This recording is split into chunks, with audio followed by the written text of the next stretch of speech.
First, I'd like to congratulate everyone here today for coming out and listening to talk on prostate cancer.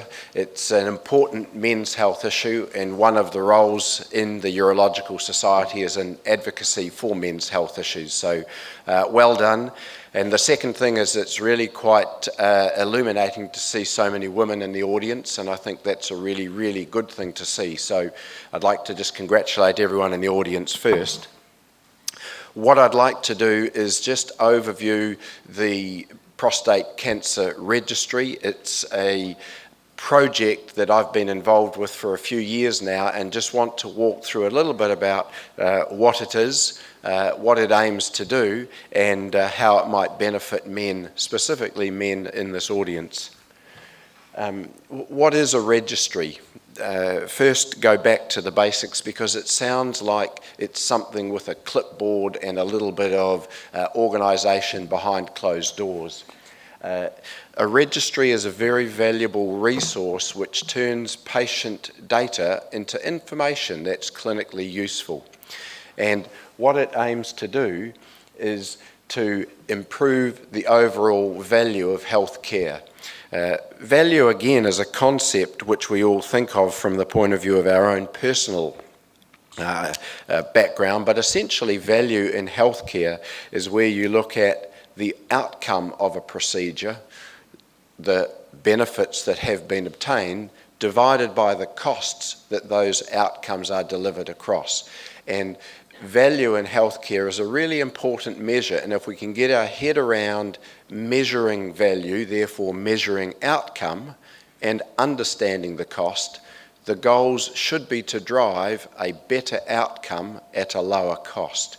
And one of the important aspects of a registry is the evidence is it should be able to improve healthcare outcomes of a population by up to 20% and reduce costs of that conditions treatment by 20%. And anything that could do that should be embraced at all levels: patients, communities, clinicians, and politically. So why prostate cancer? Where does that come from? Well, essentially, as we've all heard about today, prostate cancer is the most common male cancer. Worldwide, it is the most expensive cancer to treat, and that's because it's common and it has a very long survivorship. And on the basis of those two things, it is the most expensive cancer. As we've heard from John, there's both controversy over the diagnosis and treatment, so there are different decision-making processes that are not yet clear, and this will help to clarify some of those. There's a big variation in treatment outcomes and treatment decisions, and one of the things that I don't understand in our New Zealand healthcare system is we have 21 different DHBs, and it's very difficult for patients to cross from one DHB to another for treatment that is available, and there is quite a lot of variation in the treatment and treatment outcomes from different DHBs. And one of the things the registry will allow us to do is measure those, make those visible, and hopefully improve those.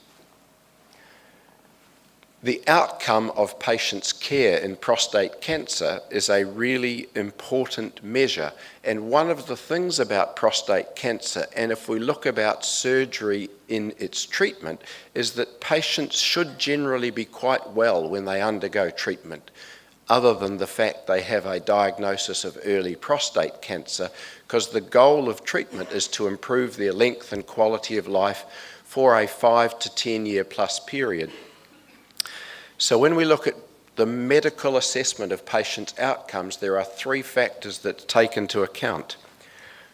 One is the patient's morbidity, or whether they have diabetes or obesity or heart disease to start off with. The second is the quality of treatment. And the third is, in medicine, random events seem to occur, like a patient might have a myocardial infarction following treatment. They may have it at any time. They may have a pneumonia. They may have a potential life-threatening condition that occurs randomly.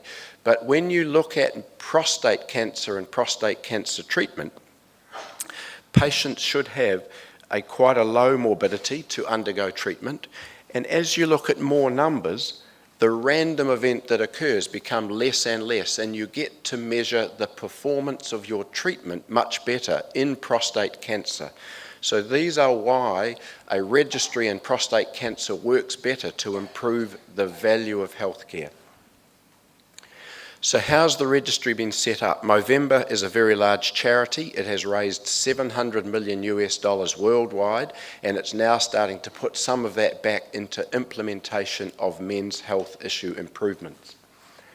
There is an outcome measure that's been determined in men's health issues by a process of review of all of the outcome measures by groups of clinicians, radiation oncologists, urologists, medical oncologists, nursing staff involved in treatment of patients, psychologists involved, and also in patient advocacy groups, where the outcome measures have been standardised and measured towards.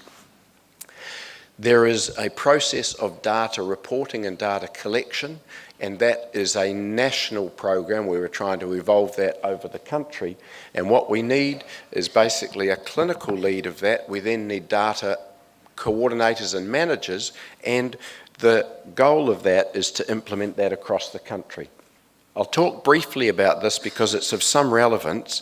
One of the difficulties when you look at healthcare is how do you determine what an outcome measure is? What should we be measuring to say, is this any good or not?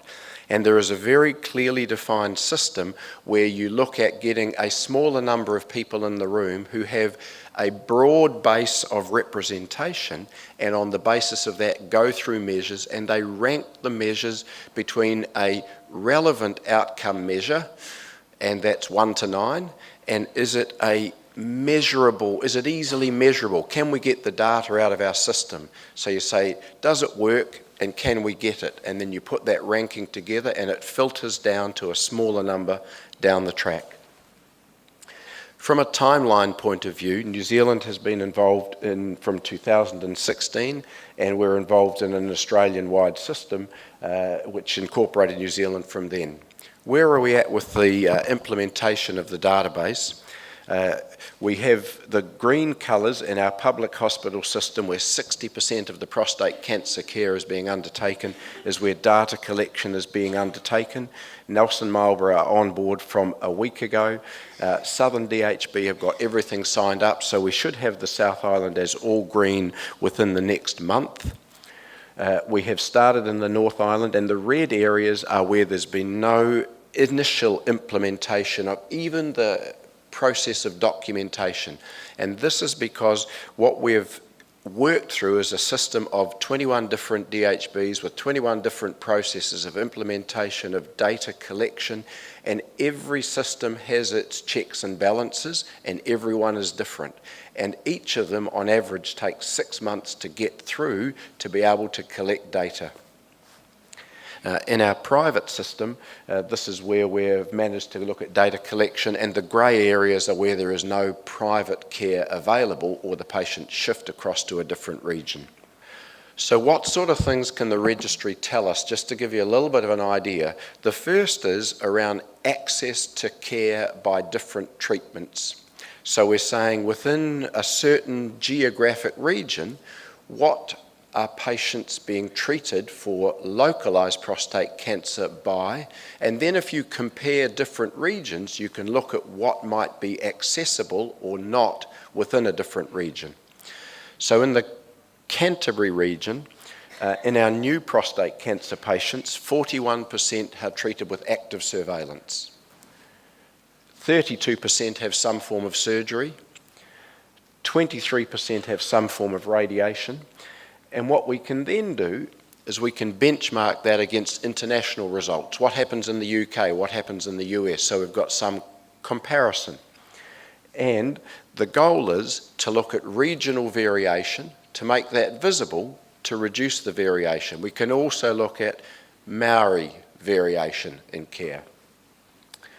Second thing we can do is things like look at All of our public hospital settings are training centres. We're training registrars, and do you have worse outcome of care if your care was primarily undertaken by a registrar as opposed to a consultant?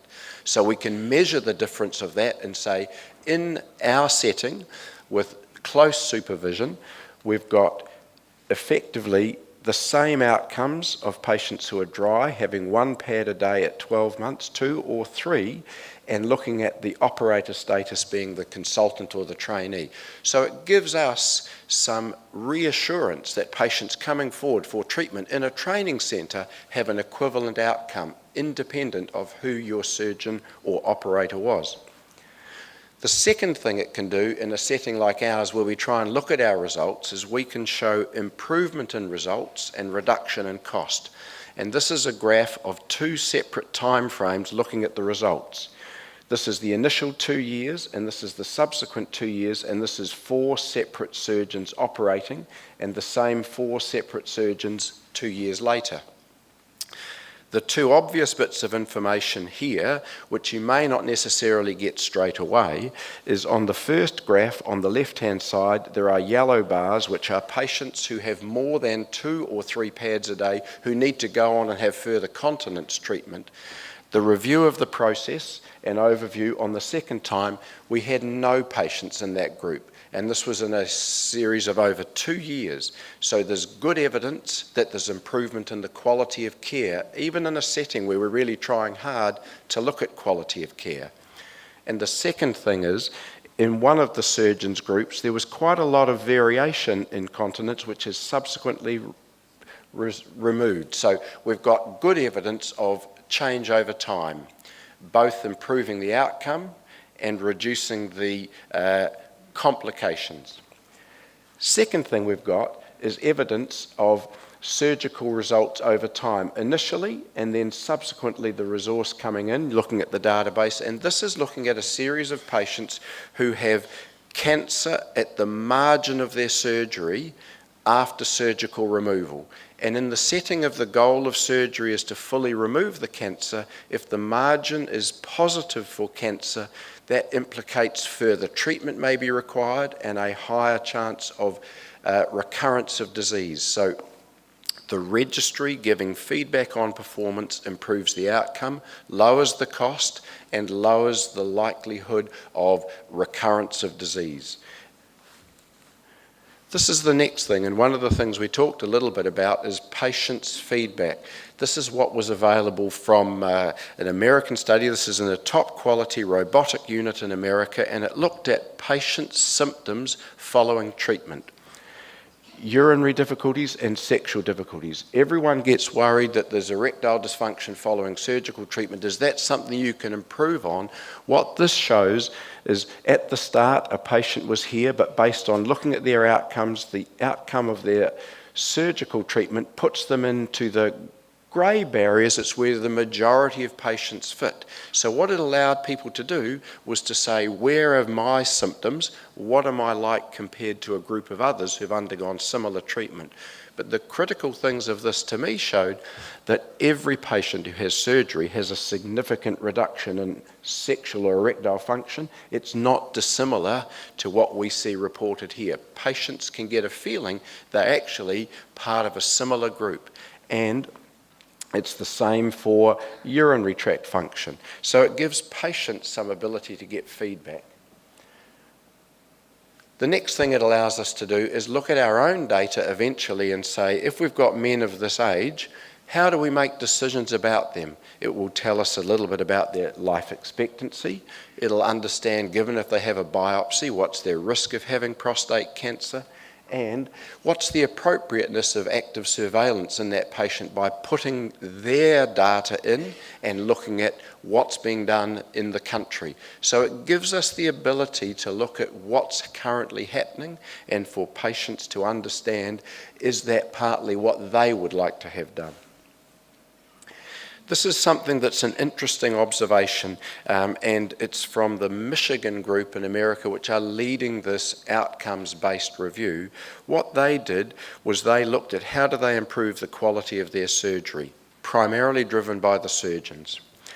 They videoed their surgical procedures and they de-identified the operation. So you didn't know who was having the operation and which was the surgeon, and they put all of those operations onto a small video clip and picked a certain part of it, the slightly more complex part. And they showed by their outcomes registry that the quality that the surgeon undertook the operation by correlated very well to the outcome. And then what they did is de-identified it all and put it out on YouTube and just got universal review by general public. And that universal review took 1 week, cost no money, and it gave a very good feedback ranking the quality of surgery just as well as the surgeon group. And that would be quite a challenging thing for even American surgeons to consider doing. But what they showed is you could have novel, innovative, disruptive ways at looking at performance and giving feedback in a de-identified fashion. And we can show that the quality of surgery equates to the performance and the outcome to patients in the long run. So where are we at the moment? What are the blockades? Well, certainly one of the blockades is 21 different DHBs, 21 different processes of implementation of something that is a national project. And that takes both time, energy and resource and seems a waste of all of those. We have an ethics process which is standardised. We have all of the urologists signed up and nearly the radiation oncologists signed up, so it's not a clinical blockade to moving it forward. We need to have a system of data collection within a hospital system that is not always easy to implement, people to actually put data onto the electronic systems. And we need to have a mechanism where we can identify all new cases. The goal of this registry going forward is all new prostate cancer cases by geographic region reported the same way in a manner to improve the outcomes.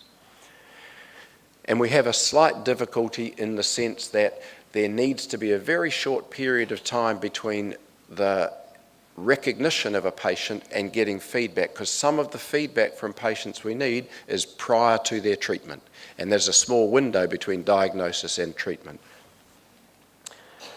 So from the ministry and from a political perspective, we need some leadership at standardising national processes for national programs. The second is we need a process for facilitating data collection.